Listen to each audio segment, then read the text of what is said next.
계속해서 레위기 말씀을 살펴보고 있습니다. 오늘은 레위기의 5대 제사 가운데 두 번째 제사인 소제에 대해서 살펴보도록 하겠습니다.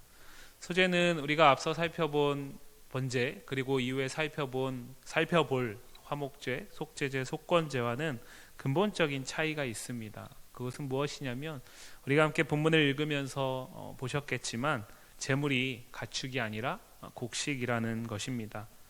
본문 1절부터 3절까지는 아직 조리하지 않은 고운 가루를 소제로 드리는 것에 대해서 말하고 있습니다. 그리고 4절부터 10절까지는 그것을 조리하여서 무교병이나 무교전병으로 드리는 소제에 대해서 말하고 있습니다. 그리고 14절부터 16절까지는 첫 보리 이삭을 볶아서 찌은 것으로 소제를 드리는 세 종류의 소제에 대해서 말하고 있지만 공통적으로 모든 예물이 곡식으로 드려지고 있다는 것이죠. 이것이 5대 제사 가운데 소제가 가지는 가장 분명한 차이점입니다. 오늘 본문은 우리에게 소제에 드릴 수 있는 예물과 그 방법, 그리고 소제가 우리에게 어떠한 의미가 있는지에 대해서 말하고 있습니다. 한번 본문을 통해서 살펴보도록 하겠습니다.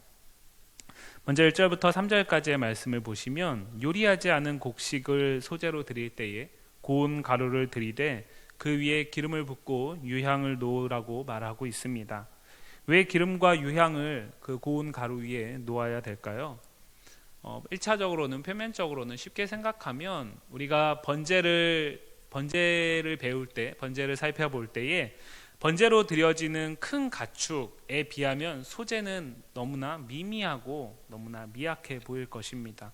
그래서 거기에 유향을 올리고 기름을 부음으로써 조금 더 가치 있게 하기 위한 목적이 분명히 있을 것입니다. 그러나 오늘 본문에서 우리가 조금 더 주목하고자 하는 것은 이 기름과 유향이 가지고 있는 기능입니다. 잠언 27장 9절 말씀에서 우리가 그 힌트를 찾아볼 수 있는데요. 우리 27장 9절 말씀 한번 같이 읽어보겠습니다. 시작. 기름과 향이 사람의 마음을 즐겁게 하나니 친구의 충성된 권고가 이와 같이 아름다우니라. 잠언 말씀은 그 당시의 시대 속에서 마치 격언과 같이 속담과 같이 그 고대 근동 사람들에게는 너무나 쉽게 받아들여졌던 내용입니다. 특별히 잠언 기자는 기름과 향이 사람의 마음을 즐겁게 한다라는 것을 가지고 친구의 충성된 권고가 그렇게 그 사람의 마음을 즐겁게 하고 아름다운 것이다라는 것을 말하기 위해서 잠언 27장 9절 말씀에서 기름과 향에 대해서 얘기하고 있는데, 당시 사회에서 기름과 향은 기쁨, 즐거움과 관련이 있습니다. 이를 토대로 우리가 오늘 소제에서 기름과 유향을 놓은 이유를 생각해 보면 이 소제가 하나님께 기쁨이 될 것을 기대하는 제사자의 소망과 헌신이 담겨 있다라고 생각해 보실 수 있습니다. 이는 우리가 앞서 살펴본 번제에서 흠없는 것을 드림으로써 하나님의 기쁨이 되게 하는 것과 같은 효과를 가집니다. 그리고 이것은 1절부터 3절까지에 나오는 조리하지 않은 고운 가루로 드리는 소제뿐만 아니라 14절 이하에서 첫 보리 이삭을 볶아서 찌은 것으로 드리는 소제물일 때에도 마찬가지로 나타나고 있습니다. 오늘 우리가 본문에서 더욱 주목할 것은 이 새 곡식 제물에 나타나는 한 가지 공통된 표현입니다. 그것은 무엇이냐면 기념물이라는 표현입니다. 우리 본문 1절과 2절 말씀 한번 같이 읽어보겠습니다. 시작. 누구든지 소제의 예물을 여호와께 드리려거든 고운 가루로 예물을 삼아 그 위에 기름을 붓고 또 그 위에 유향을 놓아 아론의 자손 제사장들에게로 가져갈 것이요 제사장은 그 고운 가루 한 움큼과 기름과 그 모든 유향을 가져다가 기념물로 제단 위에서 불사를 지니 이는 화제라 여호와께 향기로운 냄새니라. 그리고 9절과 16절에도 동일하게 기념물이라는 표현이 나오고 있습니다. 여기서 사용된 이 기념물이라는 이 표현은 구약 성경에 총 6번 등장합니다. 그 가운데 레위기 5장 12절을 제외한 5번이 모두 소제와 관련된 본문에서 기록되어 있습니다. 그러므로 우리는 소제의 중요한 특징이 기념물로 드려진다라는 것에 주목할 필요가 있습니다. 오늘 본문을 보시면 소제의 절차는 이렇습니다. 제사자가 곡식에 기름과 유향을 놓은 것을 가지고 제사장에게로 가져갑니다. 그러면 제사장은 그것을 받아든 후에 그 가운데 한 움큼을 집어서 제단 위에 올려둡니다. 번제는 어떠했습니까? 번제는 모든 제물을 극히 일부를 제외하고 모든 것들을 다 그대로 태워버렸습니다. 그러나 소제는 드린 것의 지극히 일부만 태워서 하나님께 올려드립니다. 그럼에도 불구하고 이 소제를 하나님께서 기쁘게 받으심을 우리는 여호와께 향기로운 냄새, 여호와께 향기로운 화제가 되어서 하나님께 올려진다라는 이 본문을 통해 알 수 있습니다. 제사장은 제사장을 통해 자신이 가진 그 제물의 일부를 하나님께 드리지만 하나님은 그 극히 일부를 받으시면서 전부를 받으신 것으로 여기십니다. 하나님이 받으시는 것은 그 일부의 제물이지만 사실은 전부를 드리는 그 제사자의 중심을 받으시는 것입니다. 제사자는 일부를 드리지만 전부가 하나님의 것임을 고백하면서 감사로 드리는 제사가 소제라는 것을 우리는 볼 수 있습니다. 이는 현대교회 안에서 우리가 드리는 헌금에도 동일하게 원리가 작용됩니다. 특히 11조의 원리가 이렇습니다. 우리의 모든 소득이 하나님이 주신 것입니다. 하나님이 우리의 삶에 일용할 것을 채우시고 공급하시는 것입니다. 하나님의 은혜입니다. 그러나 하나님은 그 가운데 10분의 1을 우리가 구별하여서 드림으로써 주신 나머지 10분의 9도 모두 다 하나님의 것임을 고백하며 드리라고 말합니다. 그것이 바로 헌금 11조의 원리입니다. 이처럼 소제는 우리의 모든 것이 하나님의 것임을 인정하는 신앙 고백의 모습입니다. 다음으로 이 소제 예물의 규례를 말하는 11절과 12, 13절에서 또 소제가 가지는 특징을 찾아볼 수 있습니다. 11절 말씀을 보시면 소제에 절대로 두 가지를 넣지 말라고 말하고 있습니다. 하나는 누룩이고 하나는 꿀입니다. 그리고 13절 말씀을 보시면 그와는 반대로 반드시 넣으라고 합니다. 그것은 소금입니다.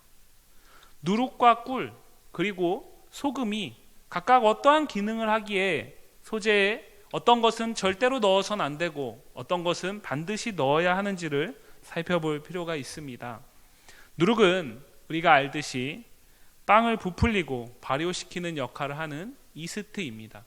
이 이스트가 들어감으로써 지극히 작은 것이 부풀어져서 큰 빵이 되는 것을 우리는 알고 있습니다. 꿀도 역시 마찬가지입니다. 꿀은 우리가 생각하는 벌꿀이 아니라 이 구약 성경 안에서 꿀은 특별한 일이 없는 이상은 그 지방에서 가장 흔한 대추 야자 열매와 같은 과실로부터 얻어지는 즙을 말합니다. 그런데 이 즙이 뿌려질 때에 삽입될 때에 들어갈 때에 부패를 촉진시켜서 원래 상태를 변화시키는 문제가 생깁니다. 누룩과 꿀은 모두 원래 드려지는 그 예물의 상태를 유지하는 것을 방해합니다. 그 원래 상태를 변화시키는 문제가 있습니다. 반면에 소금은 지금도 그렇지만 당시 사회에서는 보존제 역할을 했습니다. 출애굽기 30장 35절 말씀을 보시면 이렇게 말하고 있습니다. 그것으로 출애굽기 30장 35절입니다. 제가 읽어드리겠습니다. 그것으로 향을 만들 때 향 만드는 법대로 만들고 그것에 소금을 쳐서 성결하게 하고. 출애굽기에서 하나님은 모세에게 향을 만들 때 소금을 쳐서 성결케 할 것을 명하셨습니다. 정리하면 이 제단에 드려지는 예물을 발효시키거나 부패시키는 것들은 원상태를 변화시키는 것들은 절대로 넣으면 안 됩니다. 그러나 소금을 넣음으로써 원상태를 보존할 뿐만 아니라 더욱 거룩하고 더욱 성결하게 예물을 드리라는 것입니다. 물론 에스겔 43장 24절 말씀을 보시면 소제물뿐만 아니라 번제물에도 소금을 칠하는 명령이 나오고 있습니다. 이를 통해 볼 때에 그 당시의 모든 제물에 소금을 쳐서 거룩을 보존했을 것을 우리는 추정해 볼 수 있습니다. 그럼에도 우리는 오늘 본문 13절 말씀에 주목할 필요가 있습니다. 레위기 2장 13절 말씀 같이 한번 보겠습니다. 시작. 내 모든 소제물에 소금을 치라. 내 하나님의 언약의 소금을 내 소제에 빼지 못할지니 내 모든 예물에 소금을 드릴지니라. 우리가 가진 이 성경에서 13절에만 소금이 3번 반복되고 있습니다. 그러나 원문에서는 4번 강조하여서 반복되고 있습니다. 특히 오늘 본문에서는 이 소금을 언약과 연결하고 있습니다. 구약 성경에서 소금과 언약을 연결한 예들을 살펴보는 것이 오늘 본문을 이해하는 데 도움이 될 것 같습니다. 두 부분을 살펴보려고 하는데요. 먼저 민수기 18장 19절입니다. 같이 한번 읽겠습니다. 시작. 이스라엘 자손이 여호와께 거제로 드리는 모든 성물은 내가 영구한 몫의 음식으로 너와 내 자녀에게 주노니 이는 여호와 앞에 너와 내 후손에게 영원한 소금 언약이니라. 또 한 곳이 있는데요. 역대하 13장 5절입니다. 다시 한번 읽습니다. 시작. 이스라엘 하나님 여호와께서 소금 언약으로 이스라엘 나라를 영원히 다윗과 그의 자손에게 주신 것을 너희가 알 것 아니냐. 이 두 본문, 민수기와 역대하 본문에서 소금과 언약이 다 나오고 있습니다. 그런데 이 소금과 언약이 무엇과 연관이 되어 있습니까? 영원하다라는 것과 연관이 되어 있습니다. 두 본문에서 소금의 언약은 모두 영원성과 연결되어 있습니다. 언약이 영원하다라는 것은 그 언약을 맺은 양자가 신실하게 언약을 지켜나갈 때에만 가능합니다.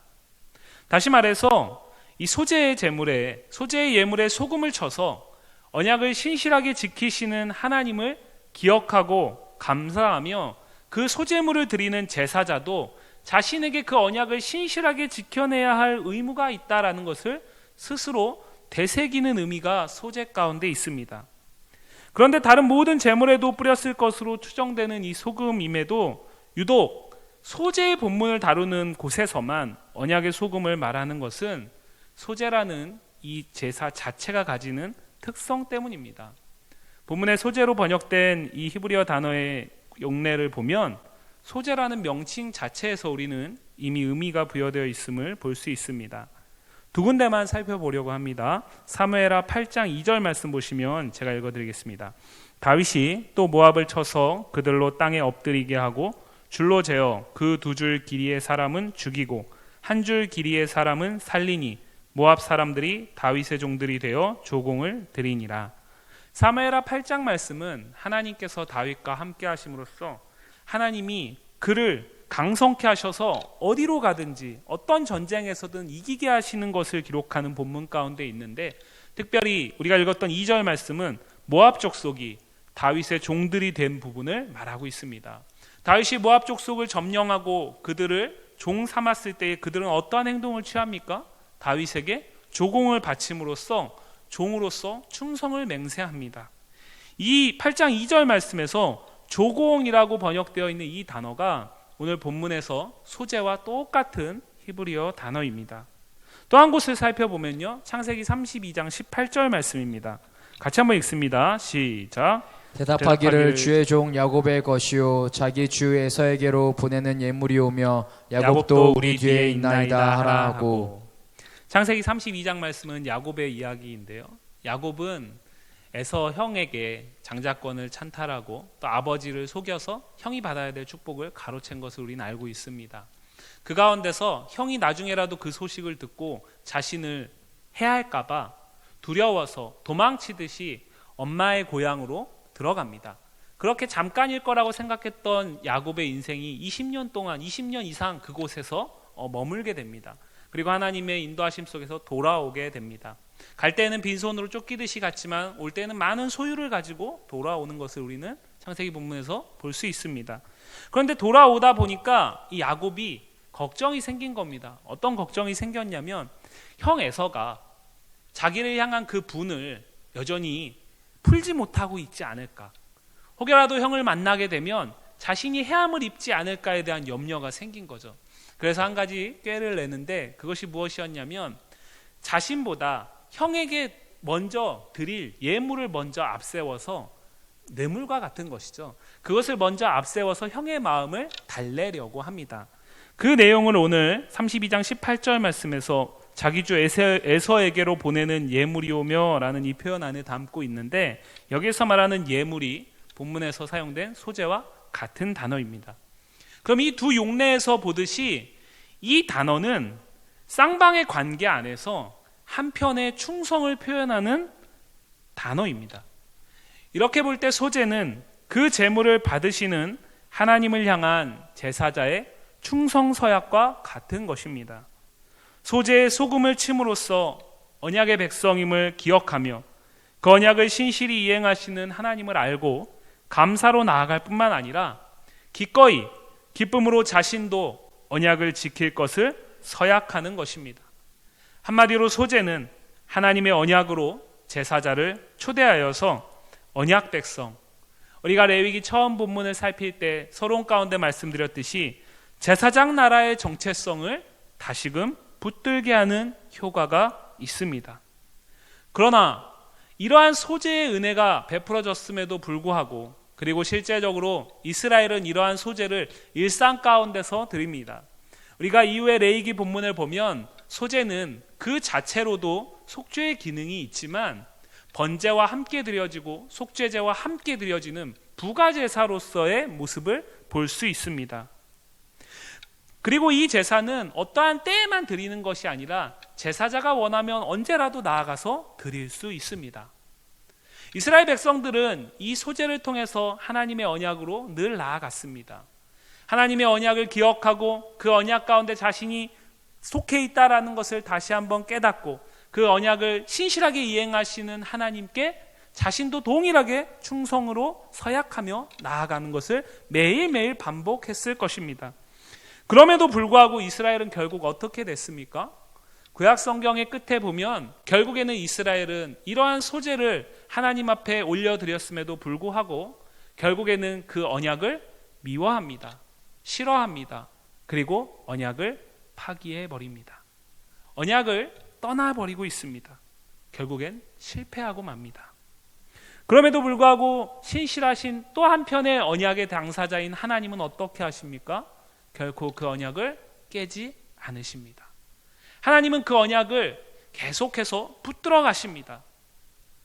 그리고 급기야는 다시 언약을 떠나고 언약을 미워해서 언약을 파기해버린 그 이스라엘을 다시 언약으로 초대하기 위해서 하나님께서 어떤 결정을 하십니까? 자신이 친히 아들의 모습을 빌어서 이 땅에 소제물로 오십니다. 요한복음 6장 51절 말씀 한번 같이 보겠습니다. 같이 읽습니다. 시작. 나는 하늘에서 내려온 살아있는 떡이니 사람이 이 떡을 먹으면 영생하리라. 내가 줄 떡은 곧 세상의 생명을 위한 내 살이니라 하시니라. 요한복음 6장 51절 말씀은 그 앞에서 오병이어의 기적을 예수님께서 무리들에게 베푸신 이후에 그 모습을 보고 수많은 무리들이 이제 이 사람이, 이 예수님이 우리의 삶을 책임질 뿐만 아니라 우리를 해방시킬 뿐이구나 라는 것을 어렴풋이 깨닫게 됩니다. 그러면서 그들은 어떤 행동을 취하냐면 예수님을 왕으로 옹립하려고 합니다. 그때 예수님은 그들을 거절하시고 산으로 떠나가시죠. 병행 본문인 마태, 마가, 누가복음은 그것을 이야기합니다. 그러나 오늘 요한복음에서는 그러한 예수님의 모습을 이야기하기보다는 그 사건이 어떠한 의미를 가지고 있는지를 얘기를 하고 있는데 그 가운데 예수님이 바로 자신이 하늘에서 내려온 살아있는 떡이다 라고 말씀하시고 있습니다. 수없이 많은 것들이 있는데 왜 자신을 떡으로 표현하실까요? 모든 학자들은 이것이 구약의 레위기의 소재를 염두에 두고 예수님께서 하신 표현이다라고 말하고 있습니다. 요한복음 6장 51절 말씀은 예수님께서 언약 백성 될 수 없는 우리를 죄로부터 구원하실 뿐만 아니라 다시 그 언약으로 초대하시기 위해서 친히 소제물로 오셨다라는 것을 말하고 있습니다. 그리고 그 하늘에서 내려온 떡 되시는 예수 그리스도를 취하는 자는 다시 언약으로 초대되어서 영원한 생명을 누리게 된다라는 것을 말하고 있습니다. 유대인들은 이 말을 듣고 수군거렸다라고 요한은 이야기합니다. 그러나 예수님은 어떻게 하셨습니까? 친히 이 말씀대로 십자가에서 자신의 몸을 거룩한 소재로 하나님 앞에 올려드렸습니다. 그리고 그 십자가를 믿는 모든 이들은 다시 언약으로 초대함을 받았습니다. 그 증거가 무엇일까요? 우리가 오늘 예배하고 있다라는 것입니다. 그 언약 가운데 우리가 오늘 예배로 나와 있다라는 것입니다. 그러므로 우리의 예배에는 친히 소제물이 되셔서 언약 백성 되게 하신 예수 그리스도의 은혜에 대한 감사가 있어야 합니다. 뿐만 아니라 그 예수 그리스도를 소재물로 보내심으로써 언약을 신실하게 지켜나가시는 하나님께 우리 역시도 제사장 나라로 언약을 지키며 살겠다라는 결단, 충성이 있어야 하는 것입니다. 히브리서 기자는 이와 같은 모습을 히브리서 13장 15절과 16절에서 말하고 있습니다. 같이 한번 보겠습니다. 시작. 그러므로 우리는 예수로 말미암아 항상 찬송의 제사를 하나님께 드리자. 이는 그 이름을 증언하는 입술의 열매니라. 오직 선을 행함과 서로 나누어 주기를 잊지 말라. 하나님은 이 같은 제사를 기뻐하시느니라. 히브리서 기자는 무엇이라고 말합니까? 우리가 항상 찬송의 제사를 하나님께 드려야 하는데 누구로 말미암아만 가능하다라고 말합니까?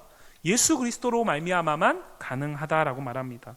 그리고 그러한 우리의 찬송의 제사는 예수 그리스도의 그 이름을 증언하는 입술의 열매인데 무엇으로 가능하다라고 말합니까? 선을 행하는 것, 착하게 사는 것, 나아가 하나님의 뜻을 성취하는 삶을 통해서 우리가 붙들고 있는, 우리가 먼저 먹은 그 소재 되시는 예수 그리스도를 이 땅 가운데 나누어 주는 것을 통해서 가능하다라고 말하고 있습니다. 사랑하는 성도 여러분, 하나님은 우리에게 모든 것을 주셨을 뿐만 아니라 언약을 신실하게 이행하시며 예수 그리스도를 소재물로 주셨습니다. 그 예수 그리스도로 말미암아 우리가 하나님이 기뻐하시는 예배로 나아갈 수 있습니다. 이 은혜를 알고 받은 우리는 감사와 기쁨의 찬송으로 예배하며 언약의 말씀을 신실하게 붙들고 지키며 제사장 나라의 정체성을 살아야 합니다. 지금 우리의 예배는 어떻습니까? 소재에 나타난 하나님의 은혜를 기억하며 제사장 나라 언약을 따라 신실하게 살아가는 우리와 교회 공동체가 되기를 주님의 이름으로 간절히 소망합니다.